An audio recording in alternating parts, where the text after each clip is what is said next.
Welcome to the World Cup Coast to Coast podcast, brought to you by thelines.com, coming to you from the west coast of the United States. Josh Lander, joined by my man Dan Tracy across the pond in England. Dan, how are you today, sir?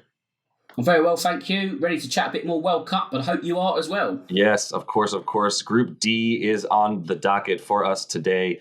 We are going to be jumping into a bunch of the odds. I think this will be a pretty fun group to talk about a couple of teams that are definitely interesting and have some legitimacy to their odds that are offered right now on those U.S. sports betting sites. Want you to head to thelines.com. That's where we have Dan's great written content, groups A through D up and Group E on the way. Also have our great odds finder tool on there for you, which is where you can make sure you are shopping those lines to the best of your ability as you are putting your money on the all things World Cup here in 2022. Still a bit early. There's an opportunity for a few injuries. I don't want to be. I want to be fully transparent with you all that I have not yet been placing bets, as I just don't think it's the right time. They're not going to shift too much unless they get worse because of injuries, in my opinion. Right? Not many people are going to raise their stock at this point with most teams playing for their clubs at the moment. But at any rate, it is getting closer and closer. We're almost in the month of November, and by the 18th, we will be already watching games in Qatar. So in this video, Dan, we are going to be talking about Group D, which is that most recent article that you have on thelines.com. This is a bit more fun than the most recent video we did, which is Group A, as there wasn't really much legitimacy to any team outside of the Netherlands, and you could make an argument for Senegal, but we're looking at D here, and in that one we have the current reigning champions and Didier Deschamps' team, the French, and then we also have a really solid squad in the Danish and Denmark, which is a fun team to talk about as well, as they made some noise. And actually, these two teams at the top of this group are expected to be at the top of this group, have played a number of times recently. Looking at their odds to win it all, the French are second, I believe, to Brazil here at plus 450, plus 450 is some pretty bad odds actually, but you can still get it about plus 650 depending on where you are finding that on those US betting sites. And then you look down, going down to the Danish at plus 28 to 1 on your money there for Denmark to win the whole thing. As we say, there's always going to be the phrase dark horse in each group that we speak about, Dan, and that's that's also applicable to Denmark. Although I would argue that 28 to 1 is somewhat enticing, or at least worth a visit here for the Denmark team. And then looking at Australia, not good odds, obviously, for them, and the same for Tunisia. So I don't expect us to spend too much time talking about those teams, but we can start with the French, Dan, who are just rife with talent. Obviously, we know about Mbappe, Giroud, Benzema, Pogba, Kanté, and the list goes on, Hugo Lloris. So I guess I'll start with that team with you and talk about their World Cup odds. Is that worth it to become just the third team to ever win back-to-back and the first team to do it since the Brazilians in 1962 was the second one of their back-to-back. Only the Italians did it earlier in the 30s. So we're talking about something that is pretty unprecedented in the modern era to win back-to-back here. What do you make of plus, let's say plus 650 in terms of the best place you can get it, starting with that and the French? If you can get plus 650, that's not a bad price. However, you mentioned about nations struggling to win World Cups twice in a row. It's difficult to win one World Cup. It's almost impossible to win it twice in a row. So the fact that no one's done it in 60 years says a lot, really. Also, you add the fact that we spoke about England recently and their disaster of a Nations League campaign. France's wasn't much better. Now, you can't put too much weight into the Nations League campaign, but when you look at their results and the teams they were losing to, it creates a very neat subplot in Group D, because the team they lost to was Denmark, and we'll touch on them in more detail in a moment. But there's no doubt that France have talent. They have it in every department and lots of it. The problem they've got is ego, and if you can control that ego, as Didier Deschamps did 4 years ago, everything's absolutely fine. Harmony kind of wins through and you win the World Cup, fantastic.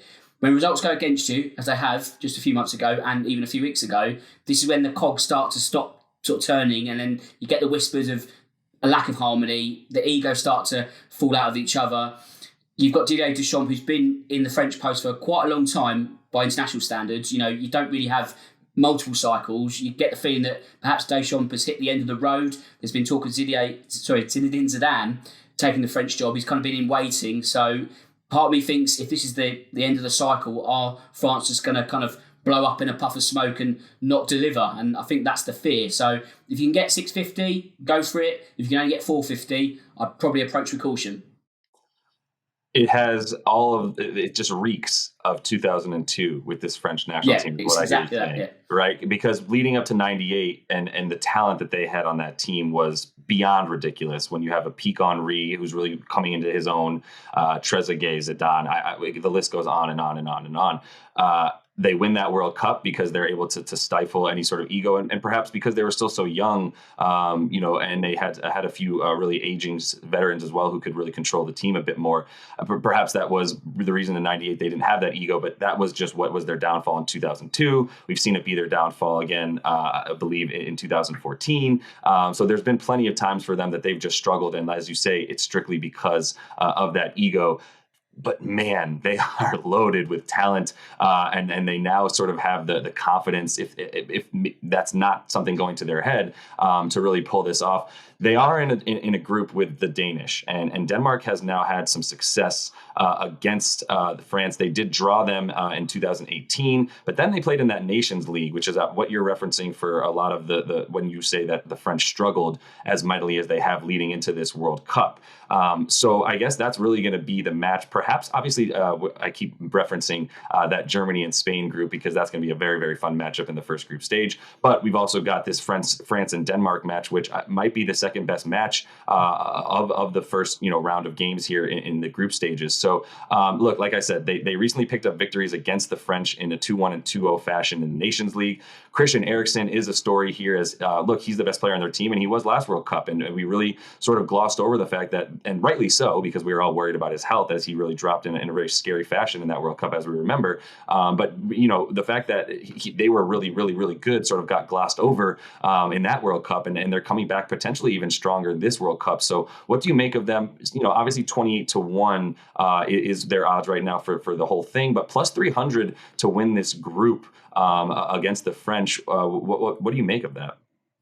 I think that's a really good bet. It might be one of the best bets that we discuss across these 8 groups. I mean, we talk about dark horses again, and I feel if you labelled Denmark that and they heard that, I feel they'd be a bit upset with that term, because they will feel that they're much better than that. They will feel that they are just not quite, the elite, but certainly the best of the rest. We shouldn't forget they got to the semi-finals of last summer's European Championships. They lost to England 2-1 after a frenetic 120 minutes of that game. So they are a really difficult team to beat. They're not beating France by accident. They're doing it because they're really talented. You mentioned Christian Eriksen, a fairy tale that's only continuing. It's great to see him on a football pitch. It's, him doing what he's not just plodding along at a lower level. He's back at the absolute best. So to see him at World Cup's going to be a fantastic sight. And I feel they're going to be a really difficult team to go up against. No one's going to want to face Denmark. The fact that France played them 4 years ago, they're going to think, not again. We've just faced them twice in the Nations League. There probably was a bit of a sigh when the World Cup draw was made in April, because they thought, right, we've got to do it again now. And Denmark have got their number. Yes, you could argue the Nations League, did France really give it full pelt?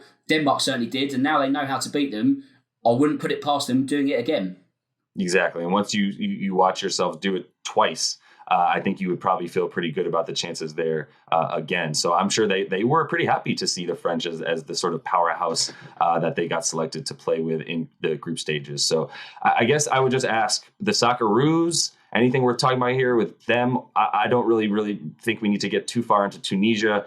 It'll mostly be about how the other teams fare against Tunisia, and whoever does the best might see themselves prevail into the next stages. But the Socceroos, the team that at least, if they can sort of hold, and then just get their counterattack as best they can, their 1 or 2 chances that they might actually have to get a goal, they're not really going to be building anything out of the back, as we know, against either of these powerhouse teams who control the midfield so well in the French and the Danish. So anything that you can tell me about the Socceroos that might be worth placing some money on, or should we just all keep that to ourselves and find elsewhere to place our bets?